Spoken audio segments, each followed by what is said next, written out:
So viewers అందరికీ కూడా నమస్కారం.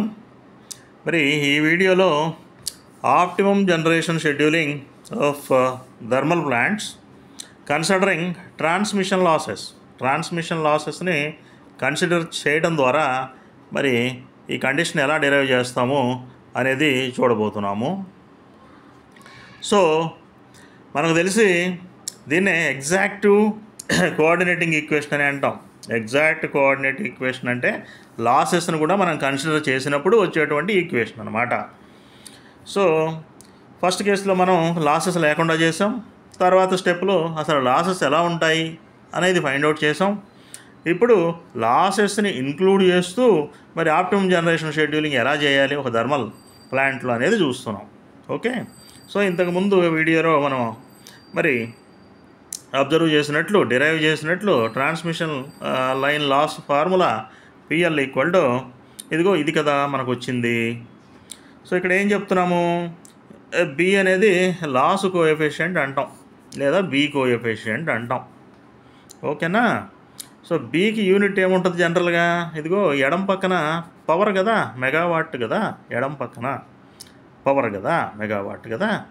మరి కుడి పక్కన వచ్చేసరికి ఏముంటున్నాయి మనకి జనరల్గా పవర్ హోల్ స్క్వేర్ ఇంటూ ఇందాక చూసినట్లయితే P1² into B11 plus P2² into B22 అలా కదా ఉన్నాయి. సో P1² అంటే మెగావాట్² ఇంటూ సమ్ B11 అనుకోండి. ఇప్పుడు బి కావాలి అంటే ఇటుపేమో మెగావాట్ నెత్తి మీద 1 ఉంది, ఇక్కడ మెగావాట్ నెత్తి మీద 2 ఉంది. సో బి ఒకటే కావాలి అంటే మెగావాట్ హోల్ పవర్ -1. సో దీనికి యూనిట్ ఏంటి, మెగావాట్ హోల్ పవర్ -1. సో ఇది 1 మార్క్ క్వశ్చన్ అనమాట. ఓకే, సో సరే దీన్ని అలా పక్కన పెడితే ఇప్పుడు ఎగ్జాక్ట్ కోఆర్డినేట్ ఈక్వేషను అదే optimum generation scheduling considering transmission losses ఎలా చేస్తామంటే మొదటి కేసులో ట్రాన్స్మిషన్ లాసెస్ నెగ్లెక్ట్ చేసిన కేసులో ఎలా చేసామో అలాగే స్టార్ట్ చేసి సేమ్ ప్రొసీజర్ లాసెస్ని ఇంక్లూడ్ చేస్తాం. ఇక్కడ ఏం చేస్తున్నాం అయితే we have to take the account of transmission losses కదా. ఇక్కడ డిమాండ్తో పాటుగా లాసెస్ను కూడా తీసుకోవాలి. సో ఇంతకుముందు డిస్కస్ చేసినట్లే ఏదైనా ఆప్టిమైజ్ చేయాలి అంటే ముందు ఆబ్జెక్టివ్ ఫంక్షన్ ఉండాలి కదా, ఆబ్జెక్టివ్ ఫంక్షన్ని మినిమైజ్ చేయాలి కదా. ఇక్కడ ఆబ్జెక్టివ్ ఫంక్షన్ ఏంది, టోటల్ కాస్టేగా, ఎక్కడైనా పొదుపు చేయటమేగా, డబ్బులు తగ్గించడమే కదా, ఖర్చు తగ్గించడమే కదా. So total cost city equal to అన్ని ప్లాంట్స్ యొక్క ఫ్యూయల్ కాస్ట్లు అనుకోండి. మరి దీనిలో కూడా కొన్ని కన్స్ట్రెంట్స్ ఉంటాయి కదా డిరైవ్ చేయాలి అంటే. మరి దీనిలో ఉన్నటువంటి కన్స్ట్రెంట్స్ ఏమిటి అంటే మొదటి కన్స్ట్రెంట్ వచ్చేసరికి డిమాండ్ ప్లస్ లాసెస్. అక్కడైతే లాస్ లేదు కదా మొదటి కేసులో, ఈక్వల్ టు జనరేషన్. దీన్నే ఈక్వాలిటీ కన్స్ట్రెంట్ అంటారు. అదేవిధంగా ప్రతి జనరేటరు జనరేట్ చేసేటువంటి పవర్ మినిమం అండ్ మ్యాక్సిమం లిమిట్స్కి లోబడి ఉండాలి. దీన్ని ఇన్ఈక్వాలిటీ కన్స్ట్రెంట్ అని అంటారు. అన్నమాట. ఓకే, ఈ కన్స్ట్రెంట్స్కి లోబడి మనం చేస్తున్నాం, డిరైవ్ చేస్తున్నాం ఈక్వేషన్ని. మనకు కావాల్సినటువంటి ఈక్వేషన్ ఇక్కడ మనం డిరైవ్ చేస్తున్నాం. ఓకే, సో దీన్ని సాల్వ్ చేయాలంటే ఏంటి, సేమ్ మొదటి దానిలో లాగానే లెగ్రాంజియన్ మెథడ్ ఫాలో అవ్వాలి. ఈ లెగ్రాంజియన్ ఏం చెప్తాడు, ఓ ఫంక్షన్ని డిఫైన్ చేయమని చెప్తాడు. ఈ ఫంక్షన్ ఎట్టా డిఫైన్ చేయాలి, ఇదిగో ఎల్ అంటే లెగ్రాంజియను, మరి ఇదిగో ఇన్పుట్ అవుట్పుట్ పిఐ అంటే ఐత్ జనరేటర్ ఇచ్చేటువంటి అవుట్పుట్ పవరు, మరి డి అంటే మనకు ఉన్నటువంటి డిమాండు, ఇదిగో ఎల్ అంటే పి సఫిక్స్ ఎల్ అంటే లాసు, ఈ ల్యాంబ్డా అంటే లెగ్రాంజియన్ మల్టిప్లయరు. ఇదంతా కూడా ప్రొసీజర్, ఆప్టిమైజేషన్ టెక్నిక్లో ఉన్నటువంటి ప్రొసీజరు. సో లెగ్రాంజియన్ మెథడ్ వాడి తీరాలి. ఈ ప్రొసీజర్లో లెగ్రాంజియన్ మెథడ్లో ఒక లెగ్రాంజియన్ ఫంక్షన్ని ఈ విధంగా మనకు ఉన్నటువంటి power output, power demand, power loss, Lagrangian multiplier వీటితో కూడినటువంటి ఒక ఫంక్షన్ని, ఇదిగో మన ఆప్టిమైజేషన్ ఫంక్షన్ ఉంది కదా, టోటల్ కాస్ట్ సిటీ ప్లస్ ఇదిగో Lagrange multiplier lambda times demand plus losses minus total generation అన్నమాట. దీని ఈక్వేషన్ 1 అనుకోండి. చెప్పానుగా ల్యాంబ్డా అంటే లెగ్రాంజియన్ మల్టిప్లైర్ అన్నాం, వచ్చేసింది కదా, ఆయన లగ్రాంజియన్ గారి ఫంక్షన్ వచ్చేసింది. సో దీన్ని మినిమైజ్ చేయాలి అంటే మనం కుచిటోకర్ కండిషన్స్ వాడాలి. కుచిటోకర్ కండిషన్స్ ఏమీ లేదు. మినిమైజ్ చేయటం అంటే ఇదిగో ఈ ఫంక్షన్ని డిఫరెన్షియేట్ చేసేసి ఈక్వల్ టు 0 చేయటమే. సో ఇక్కడ ఏంటి మనకు ఉన్నది, డోఎల్ బై ఇదిగో power output with respect to power output ఒకసారి 0 చేసేస్తాం.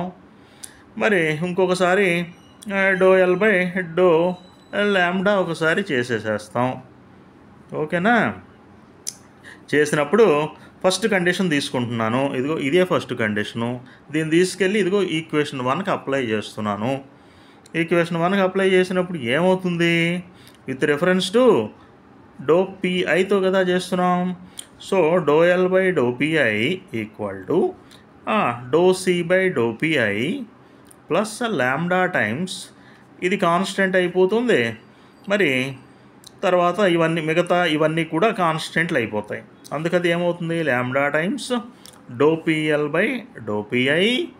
మరి ఐతో కదా చేస్తున్నావు, ఒక్క పిఐ టర్మ్ ఒక్కటే వేరియబుల్ ఉంటుంది, మిగతావన్నీ కాన్స్టెంట్లు కాబట్టి డిఫరెన్షియేషన్ చేసినప్పుడు మిగతావన్నీ 0 అయిపోతాయి. సో పిఐ ఒక్కటే ఉంటుంది. Doe PI by doe PI అంటే ఇదిగో 1 వచ్చేసింది. సరిపోలా? ఇప్పుడు కుచిటోకర్ కండిషన్లో మనకి ఇదిగో ఈక్వల్ టు 0 చేయాలి.